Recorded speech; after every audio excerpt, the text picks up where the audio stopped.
ఒక్క నిమిషం అండి, ఆ దోశ కొంచెం మాడిపోతుంది, జస్ట్ ఒక్కసారి చూసుకోండి. ధర్మేంద్ర గారు రండి.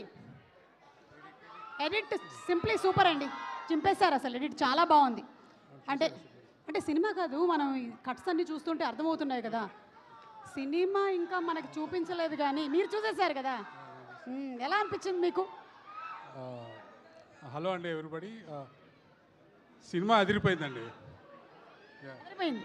ఓకే, మీరు అడిగితే చెప్పగలుగుతారు, నేను మాట్లాడలేదు బేసికలీ. ఓకే. సో జనరలీ ఏంటంటే ఒక డైరెక్టర్ తర్వాత డైరెక్టర్ అంతటి వారు ఎడిటర్ అంటూ ఉంటారు, ఇది ఎంతవరకు నిజం? అలా అంటూ ఉంటారు కానీ డైరెక్టర్ అండి. ఓకే, ఈ మొత్తం సినిమాలో మీ ఫేవరెట్ సీన్ ఏది?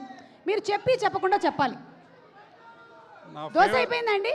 నా ఫేవరెట్ ఫుల్ ఫస్ట్ హాఫ్ అండి, and climax. Okay, so waiting for the. So ఒక సీన్ అయితే చెప్పలేను కానీ full first half is my favourite.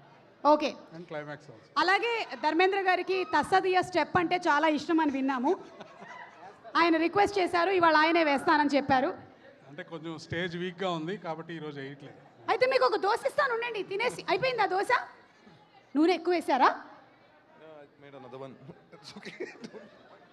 Okay, thank you, good. కనిపించడానికి పాపం అలా ఉన్నాడు కానీ భయపడుతున్నాడు. సార్ ఇది తినేసి ఒక స్టెప్ వేస్తారా? కావాలంటే దోశ వేస్తారా? ఓకే, సరే, థ్యాంక్ యూ అండి. Looking forward for the release of the film on June 19th. Thank you అండి. ఇది తినండి, ఆయన అంత ప్రేమగా చేస్తే. Okay, thank you. ఓకే, ఒక పని చేద్దాము. సినిమాలోని సాంగ్స్ అన్ని సంతోష్ నారాయణ గారు ఎంత బ్యూటిఫుల్గా కంపోజ్ చేశారో మనందరికీ తెలిసిన సంగతే. నేను ఈ ఆమ్లెట్ వేసే లోపల మీరు ఆ సాంగ్ చూసేసేయండి. ఏ సాంగో తెలుసు కదా? ఏ సాంగ్?